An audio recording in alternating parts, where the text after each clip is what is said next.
So, welcome to day 3 of the Facebook Live book tour.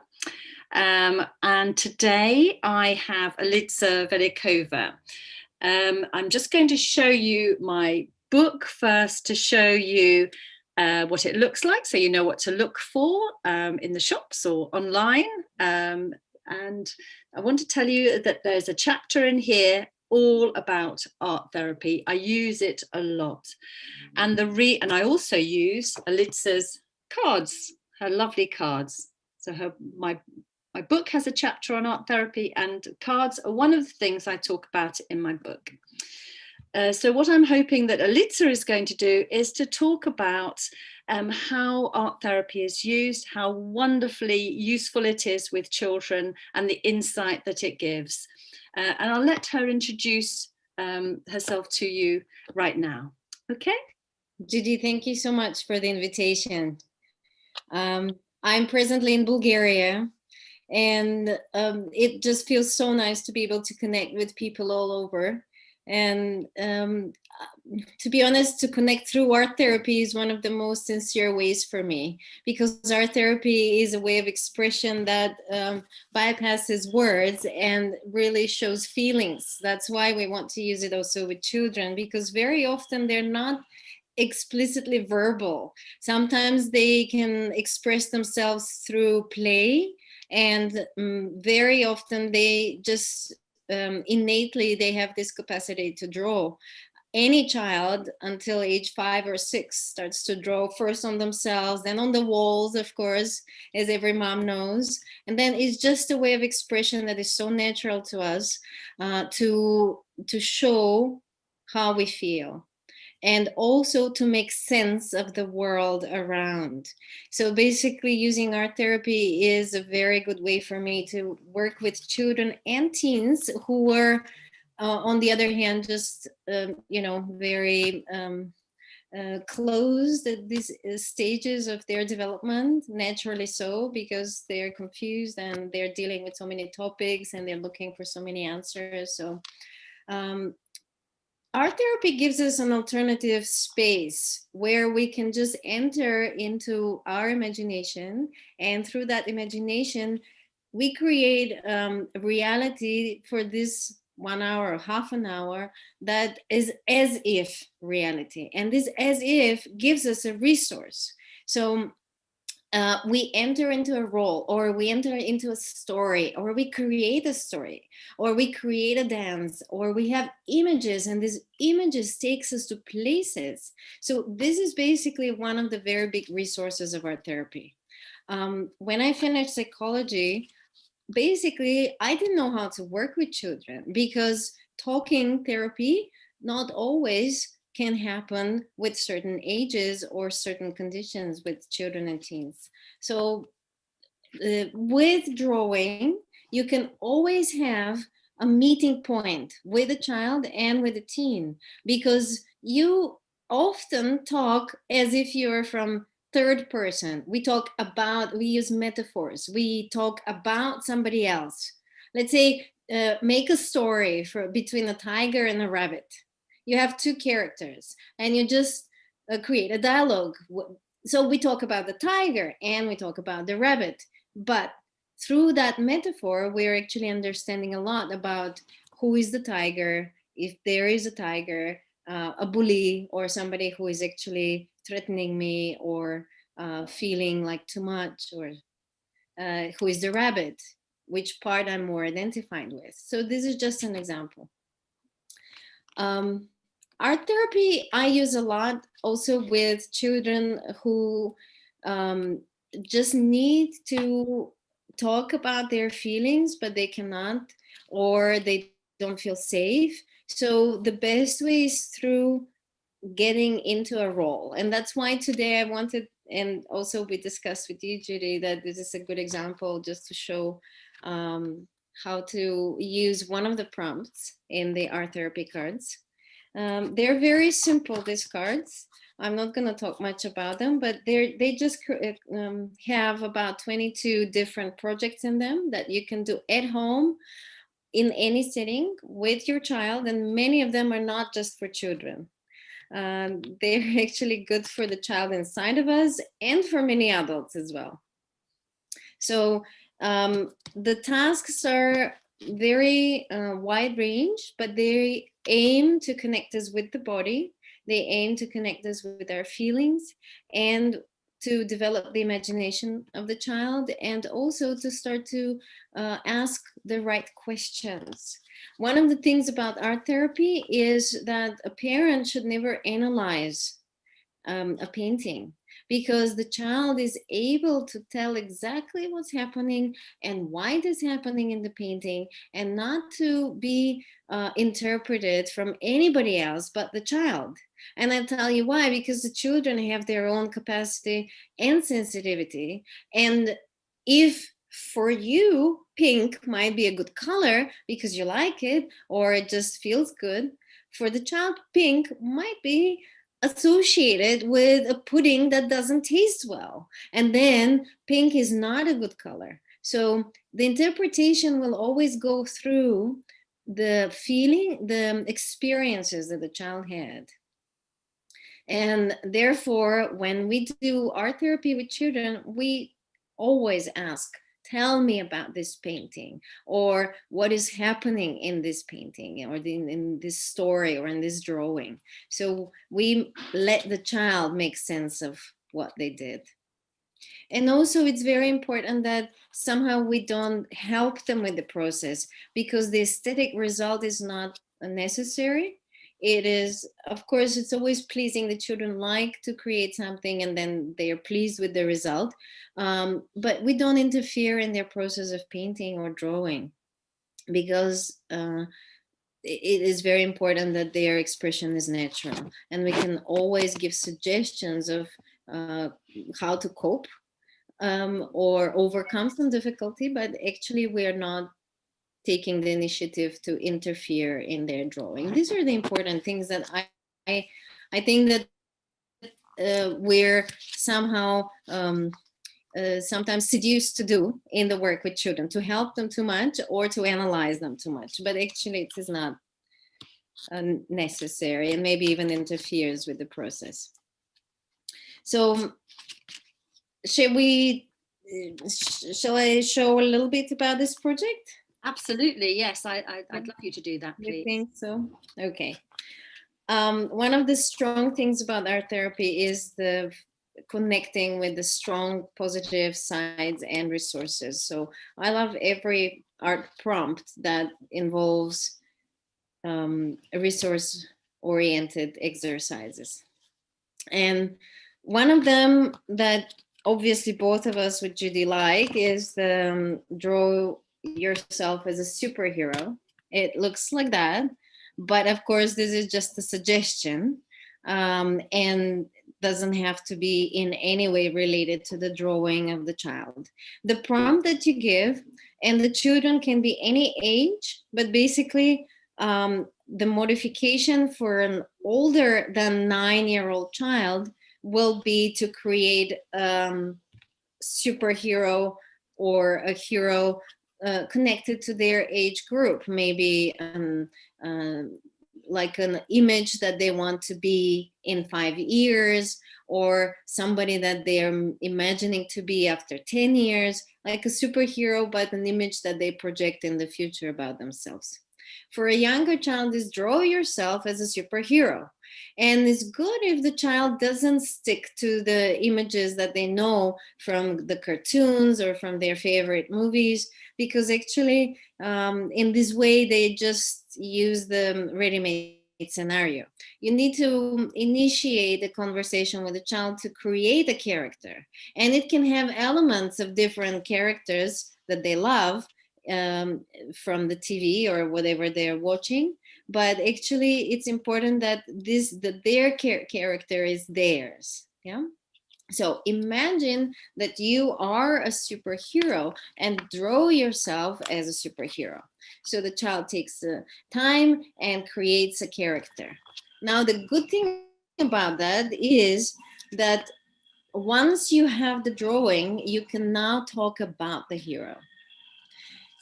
The important thing would be also, in an expressive way, to actually enter into the role of that superhero. So when you enter, you become that superhero. And for a while, the child will express themselves with the strengths and every resource that they have as a superhero. So for the period of the play, they will feel empowered, they will connect with some strong sides, and they will actually feel it in their body. Of course, you need to partner them in creating a play and really entering into the role or the energy of that superhero. Once you have the drawing, it will be important to create a little dialogue with the child and ask if the superhero has a name, where does he live, what are his superpowers. And according to the superpowers, you can actually also understand what kind of thinking the child has. What do they need support for? It will actually show you a little bit about maybe why the child needs exactly this kind of superpower. For example, if they want to make themselves invisible, yeah. So we are thinking, why would the child want to make themselves invisible? Is there anything threatening? Is it too much focus on them or too much control? Or maybe there is a threat. So this is a coping mechanism. Yeah. So the superpowers might actually show you an area of the life of this child that might be problematic or give you clue about what needs to be addressed in the family setting, or if anything is happening there that might not be good for the child. At the same time, the superpowers means they do have that. With one child, we created also an armor. You can then go into more details and dress. So we created an armor with foil and like a helmet and a sword. So we used a lot of aluminum foil. And from that, it's very easy to create this kind of weapons. Yeah. And the child had some nightmares and started to put the helmet on, going to bed, and then having the sword next to him on the bed. And amazingly, of course, slowly, he started to feel more empowered. And eventually, of course, with additional work, but eventually the nightmare started to disappear. So this is just like a, through your imagination, you gain strength and you're empowered. The superpowers are also maybe flying. Many of the children like flying. So you can really literally go into that game and pretend that you have the amazing ability to fly. Where would you go? Which places would you like to visit? You go in the imagination, you stream freely, because this is the metaphor of flying. Why would the child want to fly? Because they want to be free, or they want to experience unbounded space, or they just want to be above everything. Yeah. So if we think metaphorically, it just means that the child needs to have space and freedom and to move freely. So we give them that possibility. You can allow them to occupy the whole space, maybe run around, or in your partner, of course, you need to create, to connect with your own superhero inside. So you create the legacy together. How does it sound so far? That's amazing, Elitsa. I mean, I love all your questions, and I think really going with the flow, with their metaphor. What will they do? What will they see? What will happen when? And to tell the story, allow the child to create their everything in their own imagination. And I love the emphasis there on us keeping ourselves out of it. You know, I've had experience where maybe a mum has been sitting next to the child doing the drawing, and then she's pointed at, oh, you need to add this, or you haven't done that, or that's very good, or that's very pretty. And they're sort of rescuing, in a sense. They're encouraging and saying, what you're doing is doing well. But that isn't what this is about. This is really about their own expression. And so one of the things I wanted to say was the connection to clean language. You know, clean language is really important, and to simply say, tell me about. And I use a lot of emphasis on the colors as well. So that Yeah. green, tell me about, like you mentioned about the pink, tell Yeah. me about the green. What's the green? Tell Yeah. me more about the pink. Tell me about the yellow. Yeah. And also noticing how big it is on the page. Anything that's missing that you might think might be there. So tell me about this space. Is there anything that might be in this space? Or is there anything about the whatever? So using, I mean, obviously it's all explained in the book about using clean language. And also the colors. Say if there's, I have a lot of children at the moment who are struggling with sleep, confusion, worry. I mean, I'm sure it's the Yeah. same in Bulgaria. Yeah. Everybody Yeah, and this is struggles. exactly why this exercise is good. One, just one more thing I wanted to add to the superhero. Um, there is a superhero. Why? Because there is somebody who needs to be saved or somebody who is suffering. So, one of the things we can also explore through this prompt is, who does this superhero defend? Or what are his superpowers designed for, or for whom he can use these superpowers? And from there we can learn more about the relationships that this child has, maybe with family members, because very often children want to make their parents happy, directly or indirectly. Their whole being wants to make them proud or happy or save them. So very often at this question, the children give answer that they want to save mommy, or they want to help with some things, even sometimes very practical things in the house. But very often they're saving somebody who is sick or who doesn't feel good. And from there, you can actually understand more about who is the child connected with on a deep level. You can design a suit, you can go in the details are important here. um, uh, and mostly, to be honest, drawing is part of the art therapy with children, but also enacting the drawing is very often uh, helps to crystallize the process, or to really support the feeling of what we are expressing. um, and whatever you said about looking at the drawing and the questions that you ask is very, very, very relevant. um, the more you are objective or distance, you don't put yourself in it, you can ask yourself who, um, whatever you want to tell me about this story is okay, especially if the child is your child, you're not working with children who were, not your own. It's more easy, but when they're your own, it will be tricky not to become a therapist to them, because it's not the same, right? So it's just about gaining some information or being curious about learning from your child, but not so much about going in a therapeutic sitting with them. So play would be more therapeutic, actually. The other thing I do when we've done the drawing and they've got their superhero is I connect it really with NLP anchoring.